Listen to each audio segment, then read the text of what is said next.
Okay, good morning. I've got 0700. We'll get started with today's operational briefing for July 18th, 2021. As a reminder, please silence your cell phones, turn down your radios, and keep all side conversations outside the briefing area so everybody gets a good briefing. My name is Chris Kerr, the Plan Section Chief for IMT1. We'll get started with the incident situation update.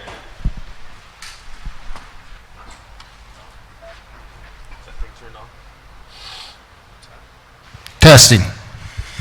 Okay, good morning, ladies and gentlemen. Name's Josh Campbell. I'm the Night Ops for Team 1. Starting down here in Branch 1, Division... Whoa. Don't do that.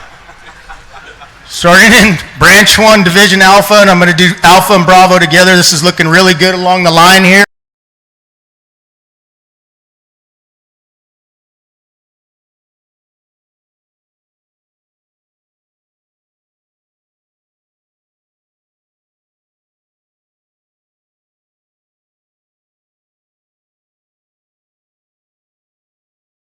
Crews are still having a little bit of a problem because the winds did push on them yesterday, so they're keeping an eye on that. But our problem is on this left flank is Division Papa. We did have some slops across the line. The biggest one was about a quarter acre. I think we had a half a dozen or so, and they got in there and got line around them, and they're monitoring them right now. Moving up into Quebec, crews continue to push dozer line up there, working to drop point 100. The problem is they're running into rocks in a lot of places, and they're going to have hand crews in order to finish that. Branch 10 in Romeo, that's where the Forest Service did some work up in there, a contingency line.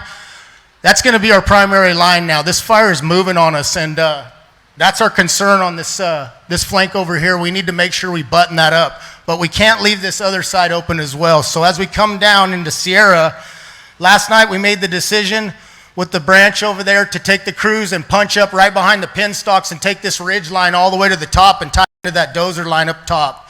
They have a little section in the bottom to finish this morning. I just didn't want them doing it at night last night. It was too steep. And then working down into Division Whiskey.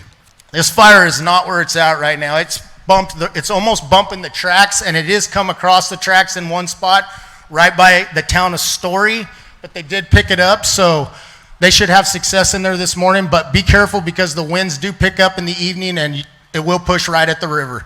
In a report. Thank you, Josh. Okay, moving on to the incident objectives. Management objectives. Utilize the risk management process to identify and mitigate hazards to protect firefighters and the public. Emphasize strategies and tactics that have the highest probability of success and the least exposure to firefighters and the public. Develop strategies to protect life, property, communities, businesses, and infrastructure. Employ tactics that fulfill these strategies and will be mindful of the necessity for contingency and emergency plans. Ensure strategies account for incident priorities, applying resources to those with the highest consequences first. Follow COVID-19, CDC, and establish local, state, and federal guidelines to limit the virus spread within the incident and surrounding communities near the fire area. Provide timely and continuous incident information to affected agency partners, cooperators, and the public. And maintain fiscal accountability and keep costs commensurate with values at risk. Control objectives. Keep the fire north of Polga Bridge. Keep the fire south of Humbug Summit Road. Keep the fire east of Flea Mountain. And keep the fire west of Bucks Lake. Incident weather.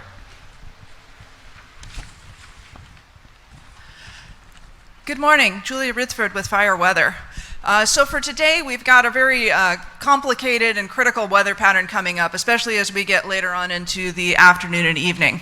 As far as the surface weather elements go, temperature-wise, we'll be a couple of degrees warmer than we were yesterday. It's going to continue to be dry with the minimum relative humidities down into the low teens, and the winds are going to follow the same pattern we saw yesterday with the northeast down canyon winds lasting through about 0900 or 1000, them dying off, having an hour or two of more squirrely, mostly upslope winds through late morning, and then the southwesterly up canyon winds picking up after that. Those winds will increase into the 10 to 15 mile an hour range, gusts 20 to 25 up on the ridges. Those up canyon winds will last through around 2000 or so. Then you'll have another couple hours of lighter wind with the northeast winds pushing in later on in the evening and continuing through the overnight hours. What's changing with the forecast that's making this so much more critical of a pattern today is we're getting some more mid-level monsoonal moisture moving into the area. Why that matters is because when we start to get the column building taller and that more moisture is available for it, once it gets to a certain point, we're going to start seeing pyrocumulus, the big white fluffy cloud on top of the smoke column, forming likely by early afternoon. And with all that extra instability around, it's got a very good potential to see that column growing very quickly after you get the first pyrocumulus on top of it. We could see that column getting very tall this afternoon and evening, potential for some lightning strikes out of that, and with the way the terrain's oriented up here, there's also potential to see some rotation out of that column. What would be causing that is the southwest winds up the valley, and then up here in Chip Creek drainage, the up canyon wind there would be southeast turning to east and then looping around. If that location is where the pyrocumulus forms, that will really enhance that up valley wind, and you get a lot more inflow than you normally would in that drainage. So what that will do is you'll have southeast winds at the lowest elevations and then southwest right above it, and that's going to converge right on where that column would be forming. So potential for real critical fire weather conditions up there with those large columns growing quickly in the afternoon. The other piece of the forecast is that we'll also see some thunderstorm potential outside of the column coming into the area. That's most likely going to start occurring early tomorrow morning. About 4 to 7 a.m. is the most likely start time on that. It's going to be pretty isolated, few and far between with the storms. Probably I'd put it at a 10 or 20% chance of them getting here specifically, but outflow winds will be a major hazard out of those. So with all that, this is a really important day to be heads up on what's going on with the fire weather. I'll be sending out updates as needed, so listen for those and have a really safe shift out there.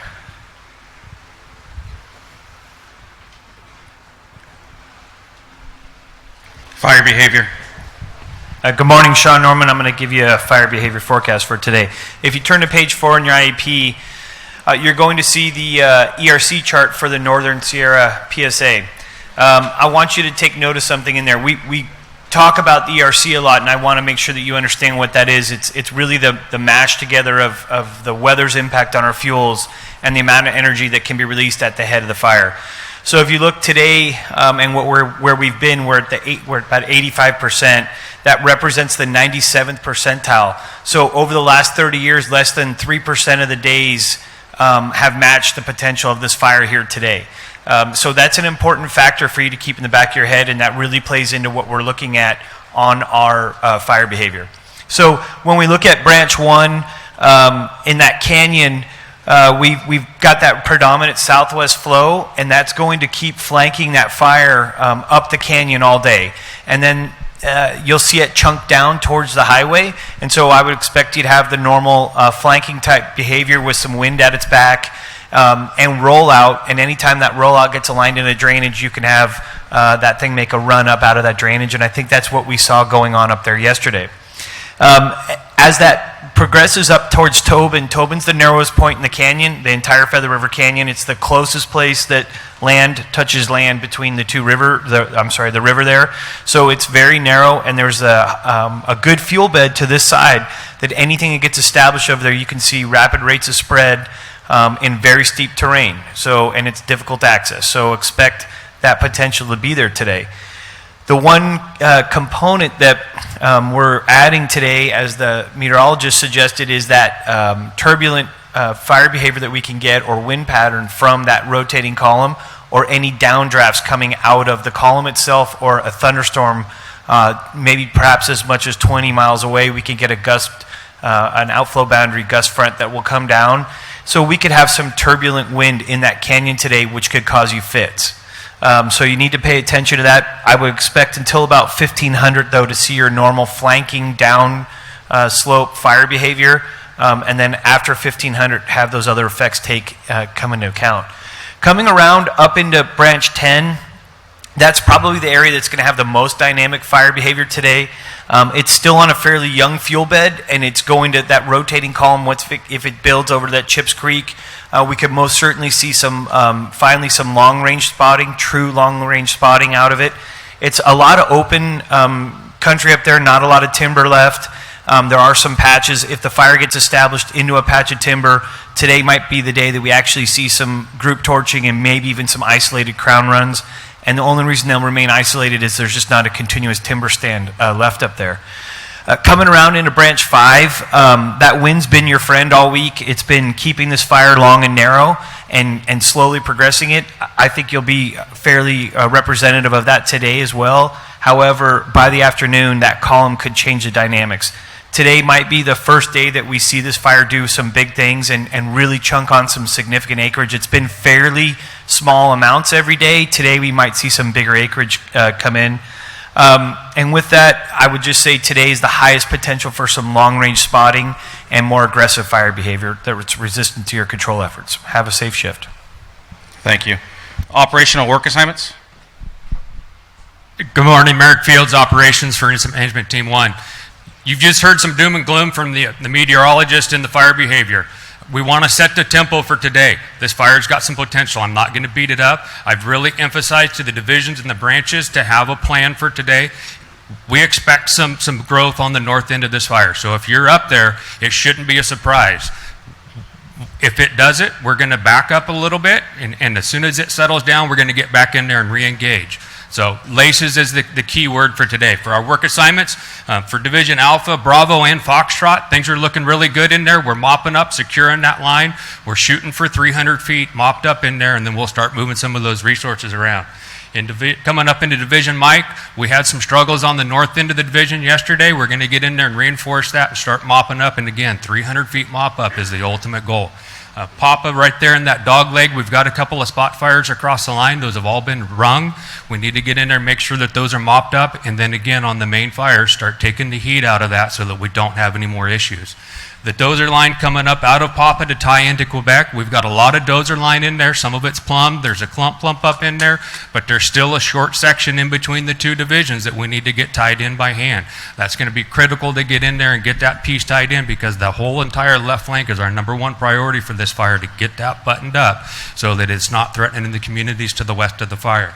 Moving up into the upper end of Division Quebec, we were going to go across the ridge line there north of the Chips Creek drainage. I don't think that we've got the time, so we're going to go all the way up from drop point 1 and come around. So we're going to start getting dozers up in there, working on that contingency line, tying into what the Forest Service had done previously, and then bring it back in around to Division Sierra.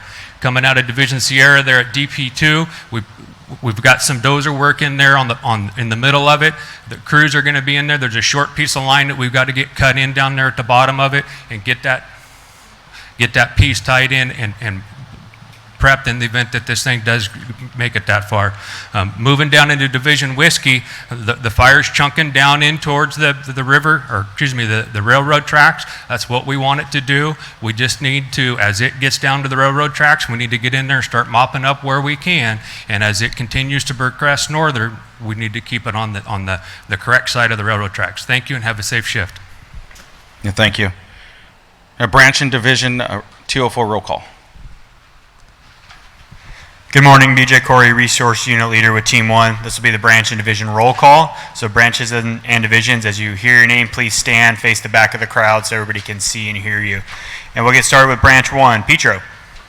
Here. Wallen. Here. Alpha Bravo will be Finney. Here. Division Sierra, Bergstrand. Here. Whiskey, Watner. Here. Branch 5, Dyer. Here.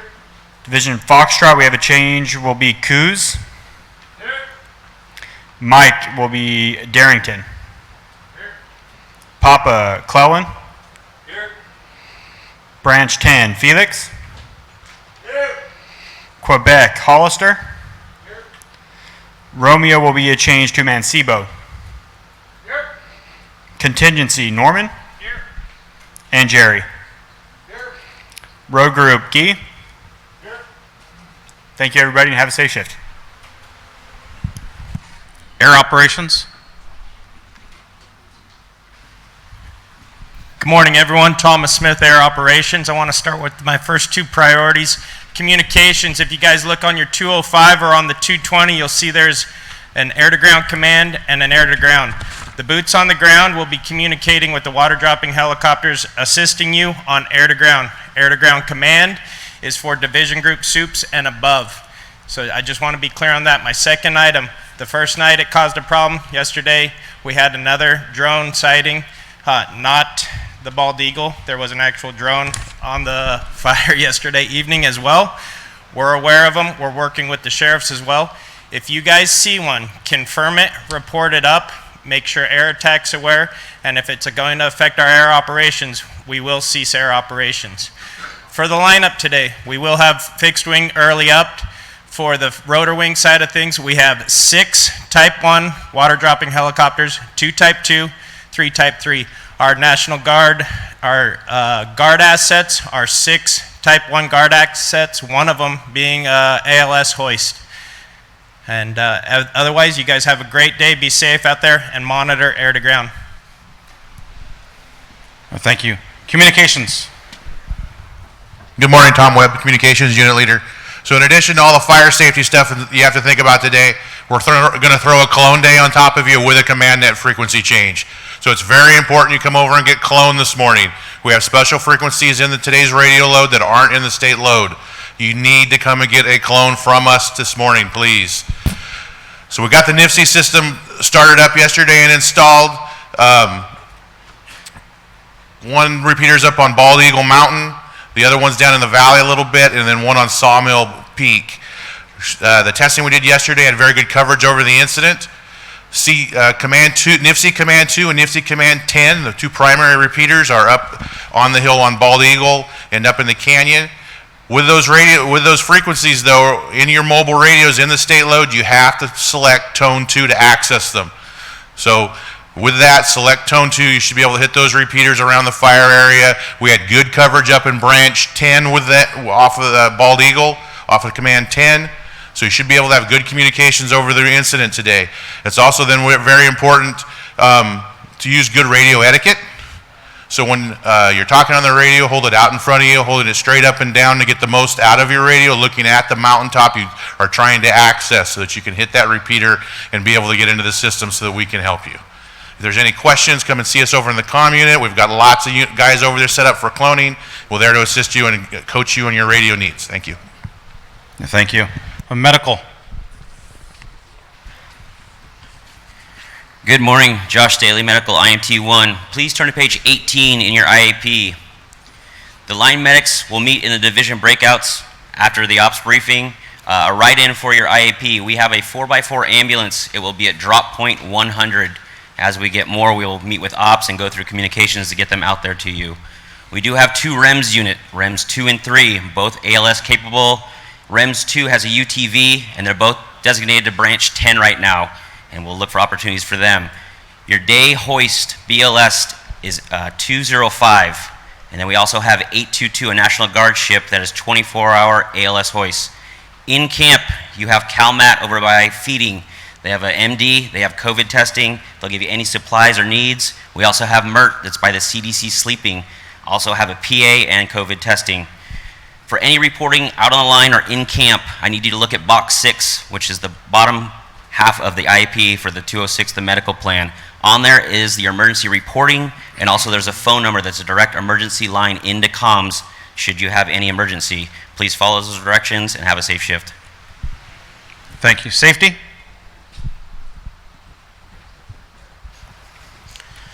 Hey, good morning, everybody. Brad Niven, Safety Officer with Incident Management Team 1. COVID safety. COVID is real, COVID is here. Please make sure that you're washing your hands, you're wearing masks when appropriate. If you're sick, please don't come into camp. Please notify your supervisor. Please don't keep working and get checked out. Thunderstorm and lightning safety. Fire weather talked about it, fire behavior talked about it. Page 21 in your IRPGs has some really good information. I'd ask that you document that with your troops on a tailgate safety session. Escape routes and safety zones. Long transit times in and off this fire line, right? Let's not count on the roads being your escape routes in and off the fire line. We've seen some very dynamic rates of spread these last few years. The roads may not be a viable alternative to get out of here. So with the safety zones, we may need to increase the size of those safety zones today. Let's take the time to do that, and today might be the day that we don't stray too far away from those safety zones. Thanks. Logistics? Good morning, Jesse Morris, Logistics.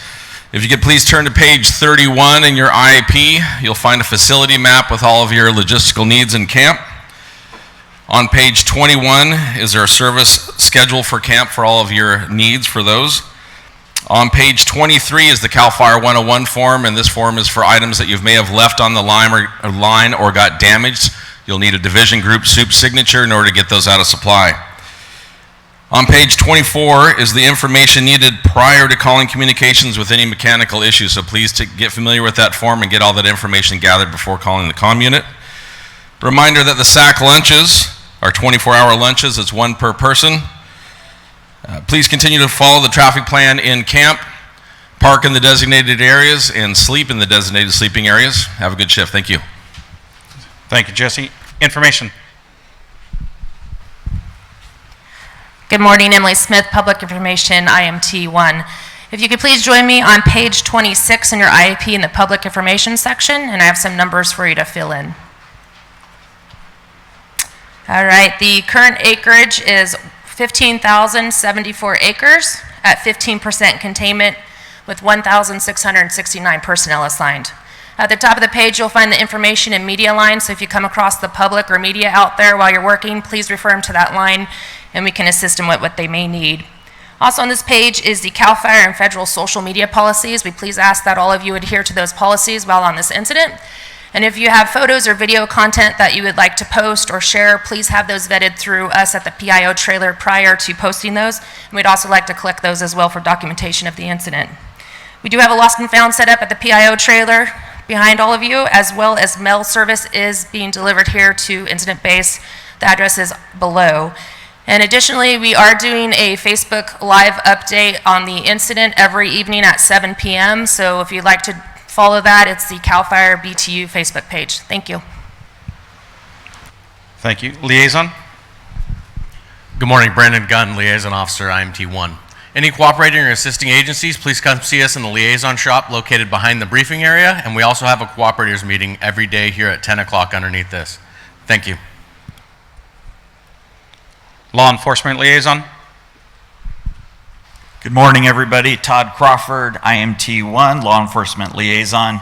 So evacuation warnings and orders remain the same at this point. In Plumas County, we have warnings in Belden and the Caribou area. We also have evacuation orders for the High Lakes, Story, Tobin, and Rock Creek areas. For Butte County, warnings remain in effect for Polga and the Philbrook areas.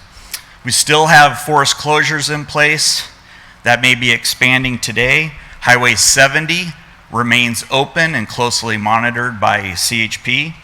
And with all the possible weather activity today, we're going to be staying real close with operations, and we may have some changes in evacuations if needed. Thank you. Finance?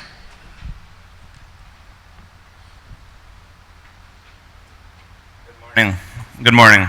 Shannon Thompson, Time Unit, Team 1. Please turn your IAP to page 27 for the finance message.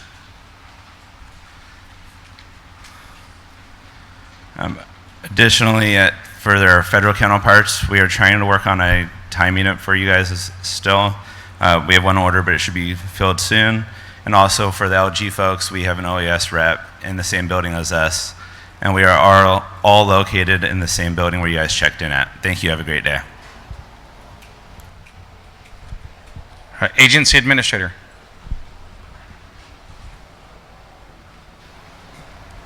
Good morning, everyone. My name's Scott Tangenberg, and I'm the agency administrator for both the Lassen National Forest and the Plumas National Forest. I'm here doing my best to represent their interests, but really what I want to highlight is that we're here to represent your interests, and hopefully your interest is the same thing, which is mine. Safely get around this fire but do so in a way that doesn't put you at any unnecessary risk. You heard a lot today about weather and fuels and fire behavior. If today is the day that you focus absolutely on making sure that you're taking care of yourself and your crew, not that you don't do that every day, but if this is the day that you put even that extra amount of effort in, that's what our primary interest is.